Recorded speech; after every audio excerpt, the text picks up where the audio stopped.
अंगराग के आत्मा थे शपथे चापी तृष्णि भाव निदर्शने ताड़पत्रे च खेटे च द्रव्य निस्पर्शने तथा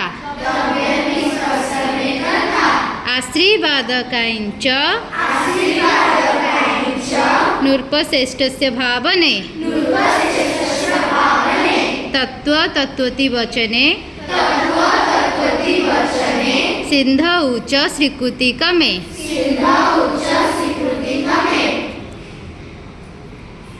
संबोधने पुरोगोपी खड्गरूपस्य धारणे मासे संवत्सरे वर्षादिने समाजने तथा एवं अर्धेषु युज्यते पतकहस्त भावना।